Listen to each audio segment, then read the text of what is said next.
నమస్తే, నేను మీ మాధురి. ఈరోజు మనతో పాటు ఉన్నారు ఉదయ్ భాస్కర్ గారు, సైకాలజిస్ట్. నమస్తే సార్. నమస్తే అన్న. సార్, ఒడిదుడుకులతో వెళ్తున్న బండి ఎప్పటికైనా పడిపోతుంది, కేర్ఫుల్గా వెళ్ళాలి అని చెప్పి అంటూ ఉంటారు. అసలు ఈ అబ్స్టాకల్స్ అనేవి మనిషి అధిగమించగలడా?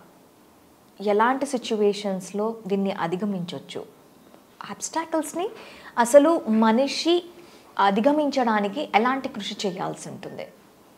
ఓకే, మీకు ఒక చిన్న కథ చెప్తానండి. ఇక్కడ ఒక చేపలు పట్టేవాడు ఉండేవాడు గతంలో.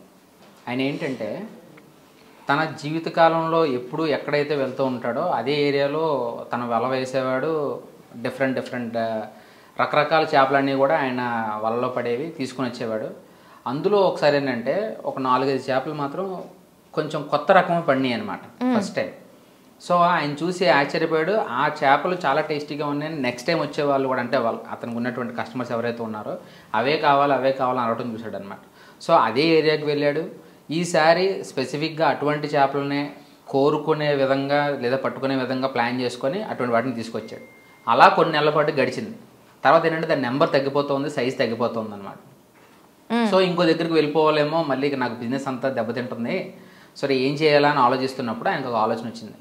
అరే, నా ఇంట్లోనే పెద్ద బావి ఉంది కదా వెనకాతల, సో దీన్ని నేను అక్కడ పెంచుకుంటే, ఈ బ్రీడ్ ఏదైతే ఉందో దాన్ని నేను పెంచుకోగలిగితే నేను ఇంకా ఎక్కువ మార్కెటింగ్ చేసుకోవచ్చు, ఇంకా ఎక్కువ బిజినెస్ చేసుకోవచ్చు కదా అని చెప్పేసి అక్కడికి వెళ్ళి ఆ చిన్న చేపలు ఏవైతే ఉన్నాయో అందులో పడేస్తాడండి. అందులో ఉన్నటువంటి ఒక చిన్న చేప పిల్ల మొత్తం ఆ నుయ్యి ఏదైతే ఉందో ఆ బావి చుట్టూ, పెద్ద బావి అది, దాని చుట్టూ కూడా చాలా స్పీడ్గా ఈత కొడుతూ తిరుగుతూ ఉందన్నమాట. అయితే అందులోనే ఎప్పటి నుంచో స్వస్థలం నాది ఇదే అన్నట్టుగా ఒక పెద్ద కప్ప ఒకటి ఉంది. ఓకే. ఆ కప్ప ఏంటంటే చూసింది ఒక్కసారి దాని దగ్గరికి వెళ్ళి, అరే తమ్ముడు ఒకసారి ఆగని చెప్తున్నాను. అంటే అది ఆయాసపడుతూ ఆ చేపపిల్ల అంటుందన్నమాట, అన్న ఇక్కడ నుంచి బయట పెట్టడం ఎలా అన్న. ఏంటి నీ ఆవేశం ఏంటి అసలు? ఇప్పుడే కదా వచ్చావు, హ్యాపీగా మనం ఫుడ్ పాడేస్తూ ఉంటాడు, తినేసి హ్యాపీగా పడుకొని నీ జీవితం ఎన్ని రోజులు అయితే ఉంటుందో అన్ని రోజులు నువ్వు ఇక్కడే బతకొచ్చు కదా, ఎందుకంత ఆవేశపడిపోతున్నాను అని. అన్న మీకు తెలియదన్నా, దీని దగ్గర నుంచి కొంచెం స్ట్రైట్గా వెళ్ళి లెఫ్ట్ తీసుకొని రైట్ తీసుకుంటే ఒక పెద్ద నది ఉంది అక్కడ మాకు, నా ఫ్యామిలీ అంతా అక్కడే ఉంటుంది, అక్కడ నేను ఎక్కడ కావాలంటే అక్కడికి వెళ్ళి వచ్చేవాడిని, చాలా ఎంజాయ్ చేసేవాడిని అసలు నేను. కానీ నాకు ఇప్పుడు అవన్నీ లేవు, ఇక్కడ నుంచి నాకు ఇది నచ్చలేదు, నాకు ఇక్కడ ఎంత జరిగినా ఇక్కడ ఈ బావిలోనే ఉంటున్నాను నేనంటే, ఏంట్రా వేషాలు వేస్తున్నావా, ఎప్పటి నుంచి ఉన్నాను తెలుసా నేను ఇక్కడ, నాకు అన్నీ తెలుసు, నువ్వేం కథలు చెప్పకా అని చెప్తాడన్నమాట. అన్న ఒక పని చేయనన్న, మీరు ఒకసారి వెళ్ళి చూసి రండి, ఆ తర్వాతైనా నాకు మార్గం చెప్పండి అని చెప్పి ఆ చేప పిల్ల ఈ కప్పను అడుగుతుంది అన్నమాట. ఇప్పుడు సీనియర్ నేను చెప్పాను, వెళ్ళకపోతే నా పరువు పోతుందేమో అని ఆ ఫీల్ ఏదైతే ఉందో దాన్ని ఫస్ట్ టైం బయటకు వెళ్ళి ప్రపంచం ఎలా ఉందని చూడటానికి అలా ఒక్కసారి అలా పైకి తలెత్తి చూస్తే చల్లని గాలి తగిలేసరి భయపడింది అక్కడే కప్ప. కానీ వెనక్కి వెళ్తే మళ్ళీ పరుగు పోతుంది. సో ముందుగా వెళ్ళాలని డిసైడ్ అయ్యి ఫస్ట్ టైం ఆ కప్ప ఆ నుయ్యిలో నుంచి బయటకు వస్తుంది. ఆ చెప్పిన దారిలోనే స్ట్రైట్గా వెళ్ళి లెఫ్ట్కి వెళ్ళి రైట్కి వెళ్తే అక్కడ నది వస్తుంది. పారే నదిని చూడటం అదే ఫస్ట్ టైం దానికి. సో దాంట్లో దూకితే చచ్చిపోతానేమో అని భయం, కానీ మళ్ళీ అదే తలంపు, ఏమని వెనక్కి వెళ్తే మళ్ళీ పరుగు పోతుంది. ఒక్కసారి డేర్ చేసి ఆ ఒక్క స్టెప్, ఆల్రెడీ ఇంత దూరం వచ్చాను కాబట్టి ఇంకొక స్టెప్ తీసుకుంటానని చెప్పి మళ్ళీ అందులో దూకుతుంది అనమాట.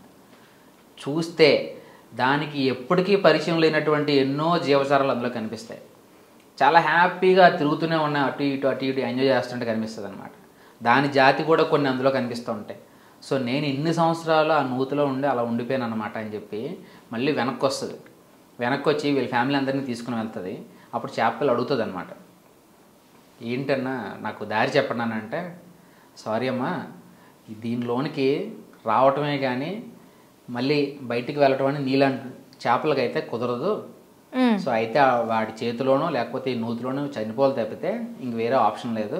కానీ నాకైతే ఆపర్చునిటీ ఇచ్చావు, మంచి ఆప్షన్ చూపించావు కాబట్టి నీకు మాత్రం గ్రాటిట్యూడ్ చెప్పుకుంటున్నాను నేనని చెప్పి వాళ్ళ ఫ్యామిలీని తీసుకుని అది వెళ్ళిపోతుంది అనమాట.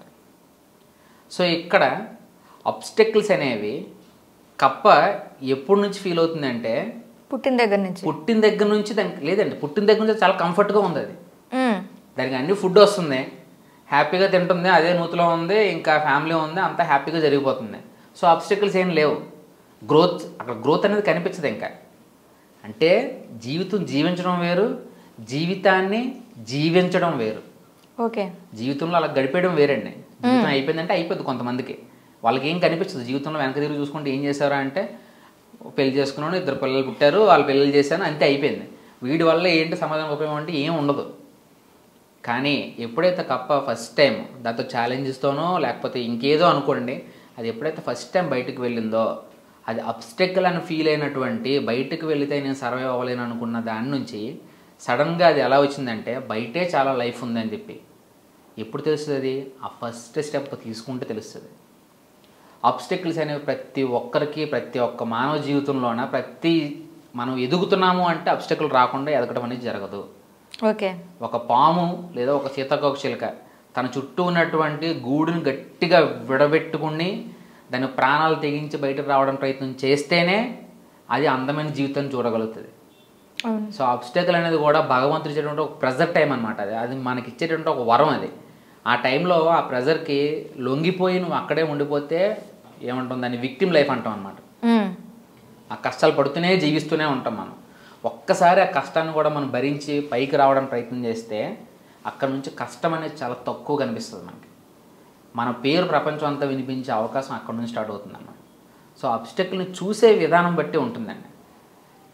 ఇప్పుడు కొంతమంది ఒక ఇంజనీరింగ్ కాలేజ్ నుంచి వచ్చిన స్టూడెంట్స్ అందరూ కూడాను ఒకే రకంగా ఎందుకు జాబ్ చేయలేకపోతున్నారు, ఒకే రకమైనటువంటి కంపెనీస్ ఎందుకు వాళ్ళు సెలెక్ట్ చేసుకోలేకపోతున్నారు.